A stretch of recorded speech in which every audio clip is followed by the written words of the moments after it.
Boa noite, meus irmãos que nos ouvem pela Rádio Abel e pela TV Abel. Vamos dar continuidade ao estudo do livro Diversidade dos Carismas, de autoria de Hermínio Corrêa de Miranda, capítulo 8, né, a gente está estudando os itens de 4 a 7. Na semana passada nós estudamos os itens 4 e 5, na parte 1 do estudo, né? E vamos continuar essa semana com os itens 6 e 7, né? A gente está chamando a parte 2 desse estudo. E aí, só para relembrarmos, né, que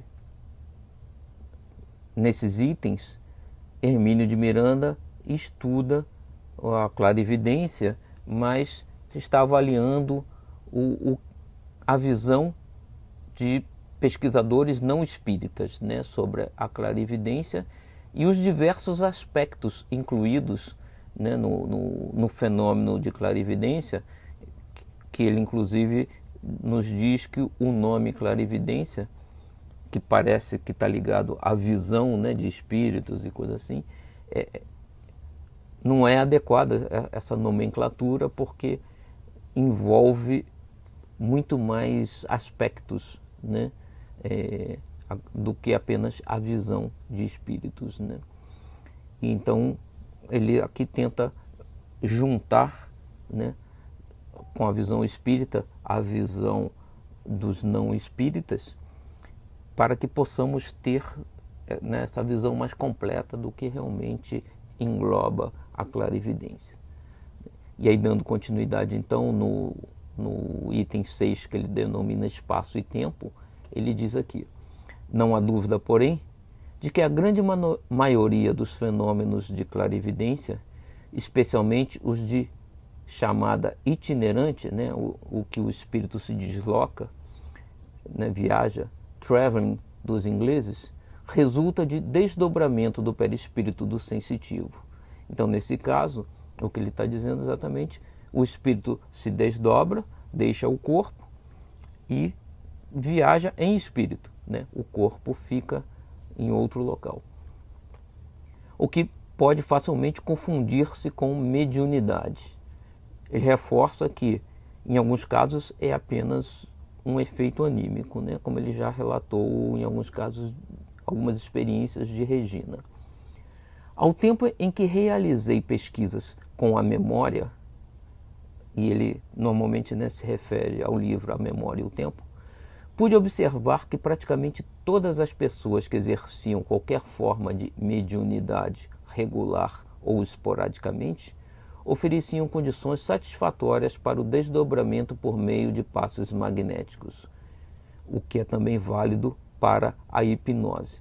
Então, nesse livro, né, que ele faz A Memória e o Tempo, ele utiliza muito de hipnose, né, e de magnetismo para colocar as pessoas em transe e as pessoas acessarem essas memórias, inclusive memórias de outras vidas, e viajarem no tempo, né, de trazerem relatos do passado e do futuro, né? Então ele faz experiências nesse sentido, através de... ele força o desdobramento através de magnetismo, né, ou de hipnose. E aí ele diz: é lamentável que a ciência em geral e a pesquisa psíquica em particular tenham se mostrado tão obstinadamente relutantes em admitir, ainda que como hipótese de trabalho, a existência de um segundo corpo, o perispírito, né, desdobrável no ser humano, ao qual o espiritismo propõe chamar de perispírito. Então a ciência perde muito em não abrir essa possibilidade, né? Alguns nem admitem a existência do espírito, né? Como a gente viu na semana passada, um dos autores que ele estava estudando, não espíritas, né, Nandor Fodor, levava em consideração a possibilidade da existência de espíritos, mas muitos deles, a maioria deles, não considera a possibilidade de um corpo espiritual, né, um perispírito, que explica muitas das coisas, como Kardec nos demonstra nos seus livros, e Chico Xavier, através de Emmanuel e André Luiz, reforçam essa ideia, né? E aí ele diz aqui, o Hermínio: confesso que pessoalmente prefiro o termo psicossoma ao invés de perispírito, proposto por André Luiz e outros, ou seja, corpo psíquico, né? Psicossoma seria o corpo psíquico, que aliás figura no capítulo 15 da primeira epístola de Paulo aos Coríntios. Isso está no Novo Testamento, né? Os primeiros documentos da codificação entendem o perispírito, como seu nome indica, como um envoltório do espírito. Em O Livro dos Médiuns, contudo, capítulo 32, encontramos o conceito de que nos espíritos errantes, né, nos espíritos que deixaram o corpo, né, estão na erraticidade, o perispírito constitui o corpo fluídico do espírito. Então, é um corpo realmente, né? Não é um envoltório, como se diz em algum momento, né? Por isso que muitas vezes, né, a gente vê as discussões, o espírito sente, apesar de estar desencarnado, vive como nós vivemos em muitos casos, né? Não tão preso, um corpo tão pesado, mas é um corpo realmente, né? O perispírito.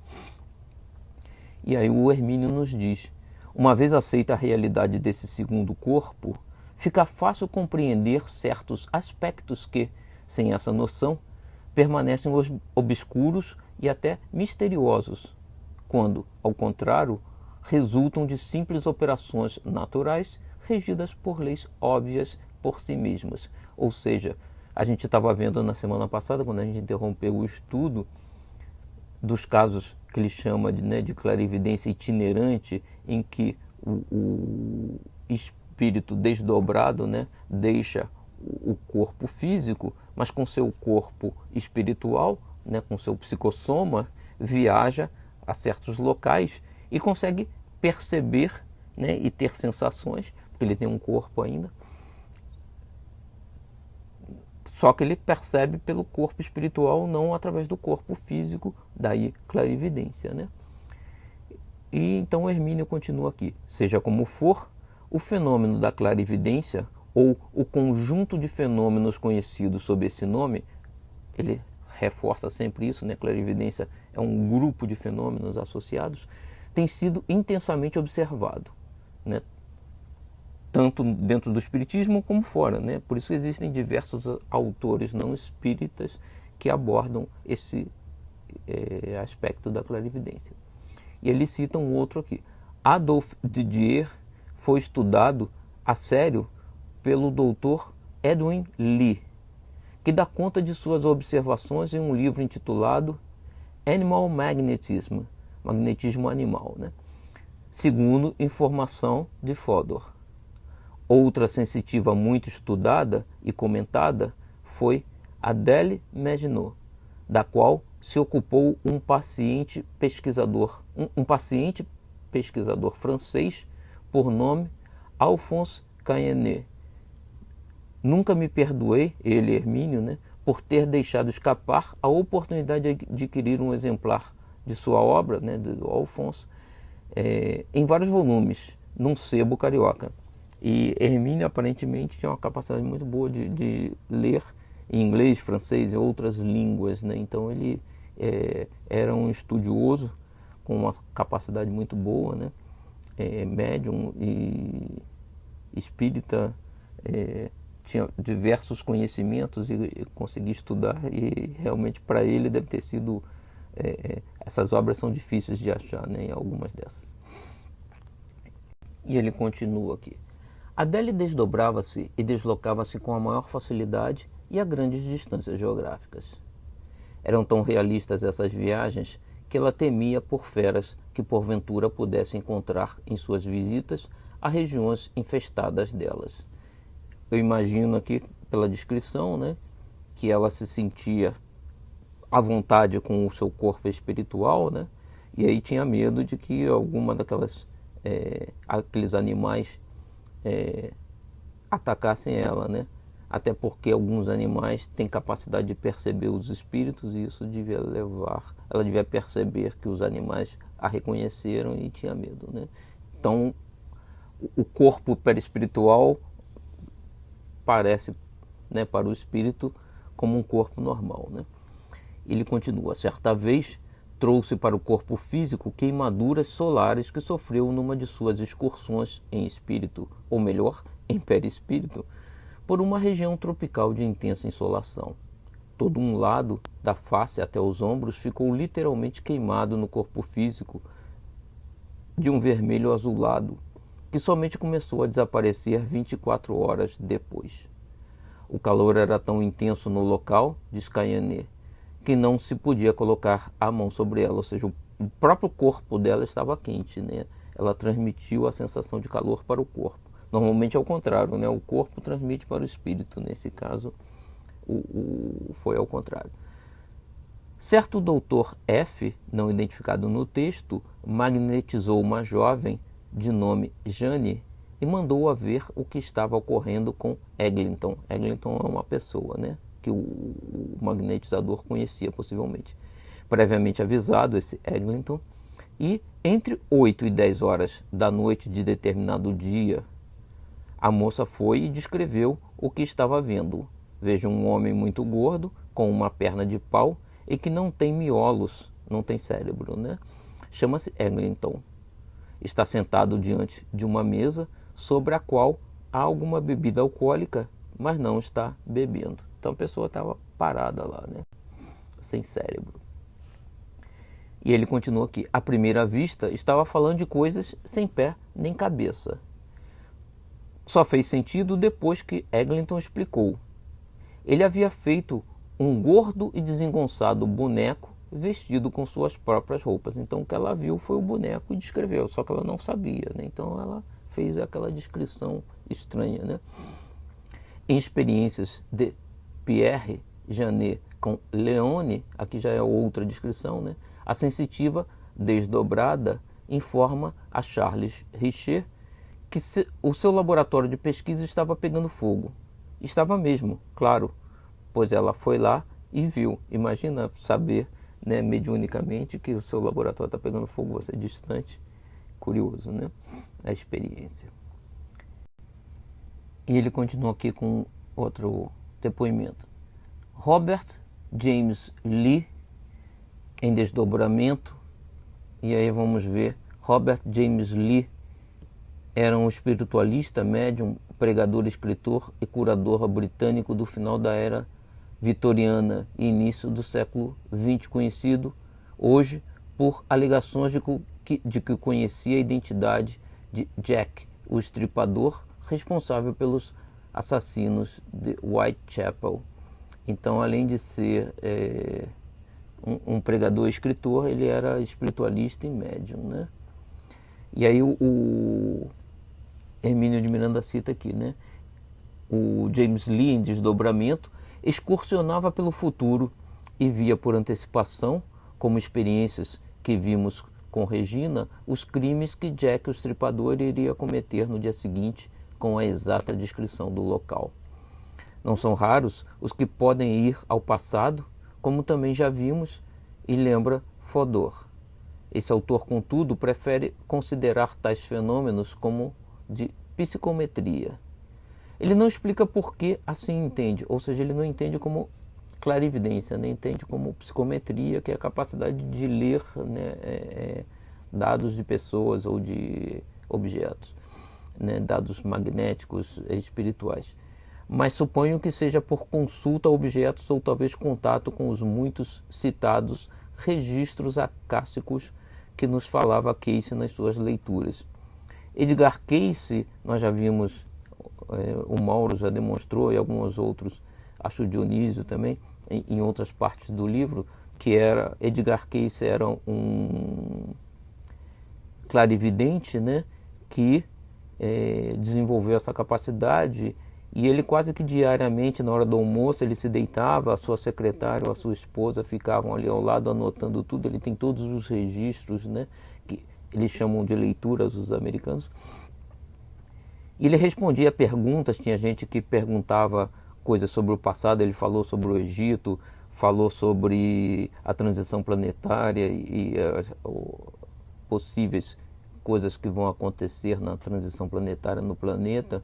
O próprio Divaldo Pereira Franco, na psicografia de Manuel Filomeno de Miranda, diz que algumas das previsões de Cayce podem realmente se cumprir. E ele também fazia receituário, né? Pessoas doentes pediam, ele se desdobrava, ia lá em espírito, a secretária dele ficava conversando com o corpo dele, ele passava as informações para a secretária que anotava, só que ele se deslocava em espírito até onde a pessoa estava, examinava a pessoa e dava um receituário que depois a secretária encaminhava para a pessoa, e ele conseguiu curar inclusive a própria esposa dessa forma, né? Ele fazia consultas com a esposa assim, e em transe, né?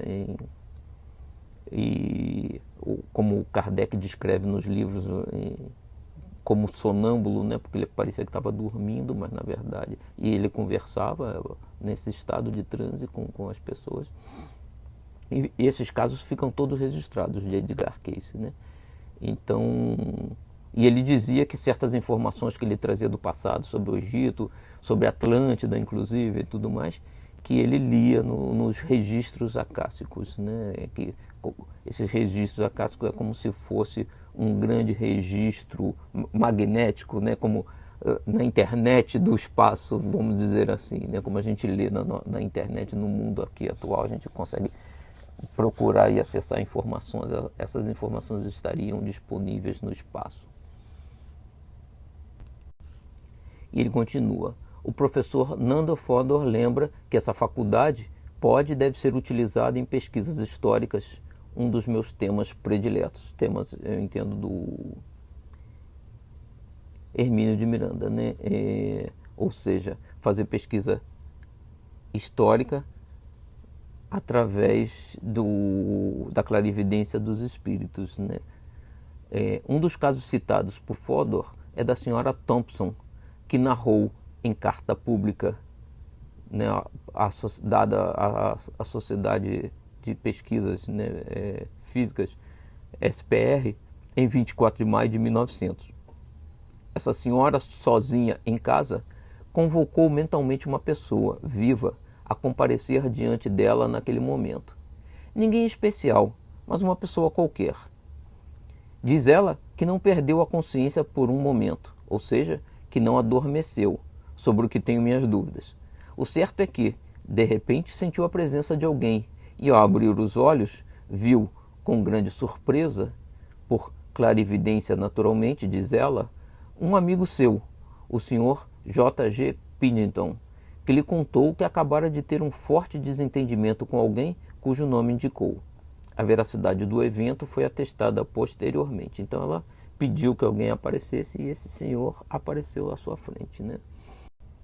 E aqui o Hermínio de Miranda, né, descrevendo esses casos, a maior parte deles do final do século XIX, início do século XX, ele diz: é estranho pensar que alguns pesquisadores do passado tenham tido melhor visão de tais fenômenos do que têm hoje tantos cientistas munidos da mais sofisticada aparelhagem e dispondo de conhecimentos adicionais, né? Ou seja, hoje em dia temos, né, mecanismos de gravação, de raio-x, de tudo, né?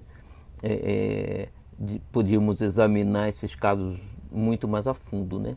Aí ele diz: parece mesmo que a verdade se revela melhor àqueles que a enfrentam com simplicidade, não porém como simplórios. Ou seja, eram cientistas, seres, né, inteligentes, com boa capacidade, não tinham acesso à tecnologia, mas tinham capazes, mas tinham menos orgulho, né?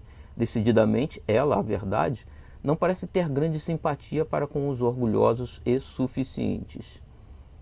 Em 1849, está dando um exemplo aqui, né, lá na época de Kardec, por exemplo, escrevia o Dr. Herbert Mayo, e aí eu coloquei aqui, Herbert Mayo era um fisiologista britânico, anatomista e escritor médico. E ele diz, né, eminente professor de medicina na Inglaterra, ele disse: acho que a mente de uma pessoa viva, no seu estado normal, está sempre, de certa forma, atuando extraneuronicamente, né, fora do sistema nervoso, ou além dos limites físicos da pessoa, e que no estado lúcido essa percepção extraneurônica parece estender-se a todos os objetos e pessoas à sua volta. Então ele está dizendo que a gente emite alguma energia, alguma coisa assim, né, que sai do nosso sistema nervoso e capaz de interagir com as coisas e com as pessoas à nossa volta, né? E o que faz sentido com o que ele vem descrevendo aqui no livro. Bom, aqui ele vai falar sobre o Conan Doyle, já apareceu o quadro aqui. Arthur Conan Doyle foi um escritor médico escocês mundialmente famoso por suas 60 histórias sobre o detetive Sherlock Holmes, consideradas uma grande inovação no campo da literatura criminal. Então ele era, além de médico, era escritor, né? Escreveu as histórias de Sherlock Holmes, né? E aí a gente vai ver aqui, o Hermínio continua falando aqui do comentário do slide, que a gente viu no slide anterior, ou seja, uma parte de nossa atenção, mesmo em estado normal de lucidez, está permanentemente voltada para o ambiente em que nos movimentamos. E aí agora ele fala sobre Arthur Conan Doyle, escritor, médico e espírita convicto, achava que o vidente carrega consigo certa atmosfera ectoplásmica, que emana de seu próprio corpo e sobre a qual o espírito imprime sua imagem. Então a gente cria um campo de ectoplasma ao nosso redor, né? A gente emite essa energia e alguma coisa, né? O ectoplasma tem alguma coisa de matéria sutil e o espírito consegue trabalhar esse ectoplasma à nossa volta, né? É pouquinho, não é visível a qualquer um, mas alguns espíritos conseguem perceber. Aí está dizendo, algo parecido com isso lemos ainda há pouco em O Livro dos Médiuns, quando ficou dito que se combinam fluidos do médium e do espírito para que a manifestação se produza, né? Isso a gente viu alguns slides atrás. O mesmo conceito, expresso de maneira diversa, está em André Luiz, que, conforme vimos, informa que os espíritos atuam sobre os raios mentais do medianeiro a fim de transmitir-lhe quadros e imagens. Então, André Luiz diz que um espírito que quer se comunicar com o médium atua magneticamente sobre as energias mentais do médium, né? Possivelmente através desse campo ectoplasmático que está à nossa volta, e através desse campo a gente interage com os outros seres, né? Inclusive com os espíritos, e os espíritos usam isso para passar imagens e quadros para o médium, né? E possivelmente isso possa ser utilizado também em casos de clarividência. E aí ele continua dizendo, interessante me parece reproduzir aqui uma observação do Dr. Daniel Frost Comstock, professor do famoso MIT nos Estados Unidos, que é uma universidade lá, né? Segundo a qual uma senhora de seu conhecimento, por ele testada, era dotada de excepcional faixa de visão orgânica, que ia muito além dos limites habituais no extremo violeta do espectro. Ou seja, desculpa, nós enxergamos as cores, né, se a gente olhar um arco-íris, né, que são as cores que a gente vê, a gente enxerga do vermelho até o roxo, né, o violeta. Ondas eletromagnéticas abaixo, que a gente chama de infravermelho, ou acima, ultravioleta, né, a gente não consegue ver normalmente, né? Existem aparelhos hoje em dia que a gente desenvolve que conseguem ver essas energias, mas o nosso corpo não percebe, né? E aí, como nós espíritos encarnados vemos através dos olhos da visão do corpo, a gente não consegue ver essas energias, né? O que ele está dizendo aqui é que existem pessoas que conseguem captar energias nessas faixas de frequência, né? Que na verdade é um espectro eletromagnético, são frequências diferentes. E ele diz, né, a partir do ponto onde a vibração luminosa não produz nenhum estímulo na retina normal, ou seja, o ultravioleta o nosso corpo sente, a gente gera queimaduras e tudo mais no nosso corpo, se a gente ficar exposto no sol, por exemplo, mas a gente não enxerga. mas essa pessoa conseguia enxergar, né? Segundo o Dr. Comstock, essa senhora tinha de fato uma visão ultravioleta, em grau que jamais esse pesquisador ouvira falar. E aí muito possivelmente o que acontece quando os espíritos descrevem que eles veem coisas e cores que a gente não enxerga normalmente, é porque em espírito você consegue enxergar uma gama de frequências eletromagnéticas muito maiores do que o nosso corpo, a nossa retina e o nosso corpo conseguem enxergar, né? Então é interessante porque ele está mostrando aqui que isso se confunde, né? Existem pessoas que até o próprio corpo consegue enxergar isso, normalmente pessoas que não enxergam, mas que conseguem desdobrar e enxergar em espírito. Então a gente tem que separar sempre todas essas tendências para poder analisar os casos, né? E aqui começamos o item 7, que são as conclusões. O Hermínio de Miranda começa a tirar algumas conclusões sobre o que a gente viu até agora sobre os autores não espíritas, né? Então ele diz: as referências, especulações e casos que tivemos oportunidade de examinar nas páginas precedentes nos levam a algumas conclusões a que me proponho expor e seguir. Ressalta, entre as primeiras conclusões, a inadequabilidade da palavra clarividência para caracterizar a maioria dos fenômenos que usualmente estão classificados como tal. Em alguns deles, monição, que a gente viu, monição dando continuidade então aqui, ele diz: embora sem nenhuma precisão científica, o termo clarividência só poderia ser utilizado para caracterizar os fenômenos de visão à distância no espaço, bem como os relacionados com deslocamento ao longo do tempo, passado e futuro. Isso aqui ele diz porque ele considera, né, que passado e futuro são locais, né? Então você viajaria em termos de espaço e em termos de tempo, né, para locais diferentes. E aí ele diz, se tomarmos ao pé da letra, a clarividência só teria sentido de se falar em termos de visão à distância, né? E não, mas existem outros fenômenos dentro do processo de clarividência, né? Então ele diz que esse termo não é o adequado, né?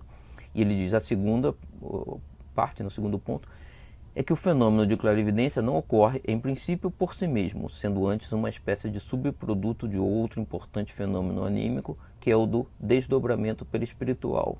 O que ele está dizendo aqui é que como é que eu, o espírito, né, com o meu perispírito, consigo ouvir, sentir, né, obter informação sem que seja através do meu corpo, né? Se eu estou conectado ao corpo, eu preciso me desdobrar, eu preciso me desligar um pouco do corpo para poder usar esses recursos, né? Ouvir e ver pelo perispírito e tudo mais. Então é preciso se desdobrar para que o processo de clarividência ocorra. E ele diz, a terceira conclusão é que a clarividência deve ser entendida como um fenômeno anímico, ou seja, uma atividade do espírito encarnado e não faculdade medianímica. Ou seja, a gente viu descrições da Regina, que em alguns casos um espírito forçava o seu desdobramento, aí tem uma participação do protetor dela ou de outro espírito, mas em alguns casos ela se desdobrava sozinha, por vontade própria, né? Ou às vezes até espontaneamente, e passeava, viajava, fazia o que quisesse em espírito, e voltava ao corpo por vontade própria dela, né? Então era um processo totalmente anímico, né? Ela desdobrava, acessava as memórias do passado, de outras encarnações, voltava ao seu corpo, isso tudo sozinha, né? Então era totalmente anímico nesse caso. Não que seja sempre, mas muitas vezes sim, é anímico.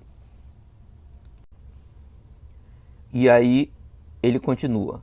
A segunda dessas proposições talvez precise de algumas ilustrações. Uma boa compreensão do que pretendo dizer quando proponho o condicionamento da clarividência ao desdobramento espiritual. Então ele vai tentar exemplificar por que ele considera isso, né?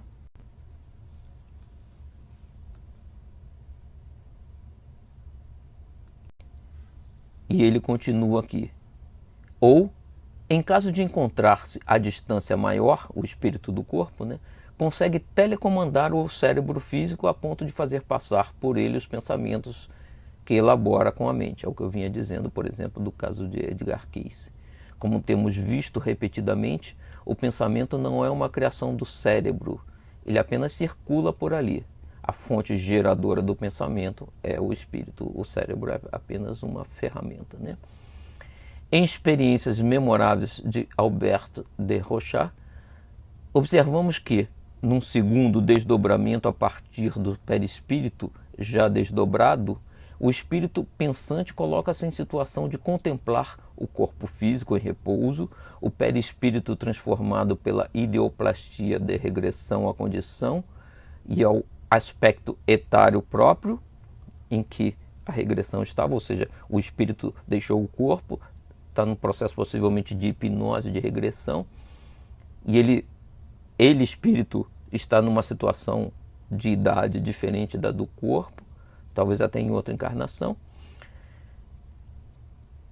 e o espírito como pequena chama luminosa de forma amendoada, ou seja, o espírito em forma de chama luminosa amendoada, o perispírito numa forma de idade ou de aspecto diferente da do corpo, e o corpo, né? Você tem os três ali. E ele continua: em outras palavras, se um sensitivo de 40 anos de idade é levado pela regressão à fase infantil, o seu corpo físico continua o mesmo, apenas em repouso.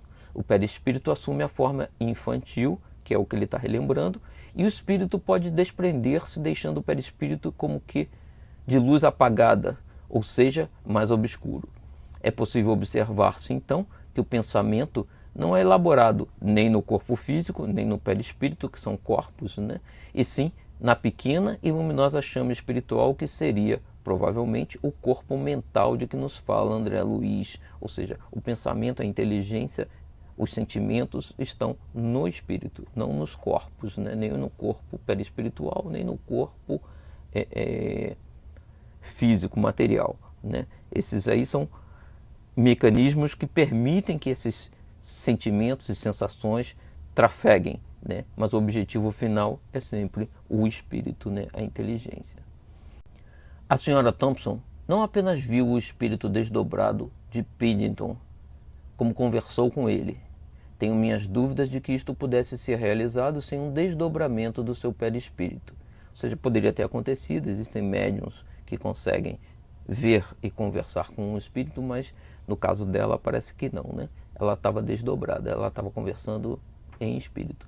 Estamos cansados de saber, pela constante reiteração encontrada em vários estudiosos do assunto, desde Kardec, que a visão do sensitivo em tais fenômenos, ou a sua audição, olfato e até paladar, nada tem a ver com os sentidos físicos, uma vez que o estímulo vai direto ao centro cerebral correspondente, e muitas vezes no perispírito, né, como a gente viu anteriormente. Não duvido que isto possa ser realizado por certos espíritos sem a necessidade de desdobrar o sensitivo. Ou seja, é possível que, em alguns casos, o outro espírito consiga atingir o centro cerebral do perispírito do espírito encarnado, mesmo sem ele estar desdobrado, né? Mas entendo que o caminho mais curto e mais fácil consiste em atuar através do perispírito do sensitivo, mesmo porque, segundo nos informaram os instrutores da codificação, há nesse momento um intercâmbio energético entre manifestantes, seja ele encarnado ou desencarnado, e sensitivo, seja o fenômeno anímico ou mediúnico. Então é mais fácil que o espírito encarnado esteja desdobrado, que aí sim atingir os centros do perispírito diretamente e passar a sensação ao espírito é mais fácil do que com o espírito preso ao corpo, né? Noto certa preocupação nos sensitivos que descrevem tais fenômenos em assegurar ao leitor que estavam, no momento, perfeitamente lúcidos e conscientes, que é o que acontece nesse caso aí que ele está descrevendo, né? Disso sabemos todos, tanto é que tem condições de relatar posteriormente o ocorrido com riqueza de detalhes. O que pretendo colocar aqui é o fato de que estavam lúcidos e conscientes, sim, mas também desdobrados, né? O espírito estava consciente, né? Não necessariamente o corpo. Não é difícil explicar isso, pois ocorre com todos nós. É comum passarmos da vigília ou dos estados crepusculares de sono à inconsciência no corpo físico, permanecermos largo tempo nesse estado e subitamente despertarmos sem a mínima ideia do tempo intercorrente, convictos de que não adormecemos. Tive a oportunidade de observar isto inúmeras vezes nas experiências de magnetização que realizava quando das pesquisas em torno da memória. Era comum um sensitivo despertar, ou seja, retomar seus controles conscientes no corpo físico, após haver conversado em transe por mais de 1 hora, sem a menor noção de que estivera a falar coerentemente. Alguns diziam ao despertar: acho que hoje você não vai conseguir nada, pois não consigo dormir. Então, o que ele está querendo dizer aqui é o seguinte: algumas pessoas dormem, passam um tempo dormindo, e aí, num momento que corpo e espírito, o espírito ligado ao corpo, estão desconectados, vamos dizer assim, né? Não desconectado do corpo, mas desconectado do ambiente ao redor, né? Estão dormindo realmente os dois. Aí o espírito se desdobra, retoma a consciência, né? E acha que não se passou tempo nenhum, né? Que é o que pode ter acontecido com essa senhora. Ela fechou os olhos, se concentrou, pediu que algum espírito se aproximasse. Ela pode ter dormido um certo tempo. Num dado momento um espírito aparece, ela se desdobra e para ela não passou tempo nenhum, né? O que ele está querendo explicar aqui. E aí alguns desses espíritos retornam ao corpo e esquecem o que passou quando estavam fora também e acham que não passou tempo nenhum ou que perdem a noção de tempo também, né? E aí esses eram os exemplos que ele nos trouxe, Hermínio de Miranda, né, para tirar as conclusões de que alguns daqueles fatos descritos pelos pesquisadores não espíritas,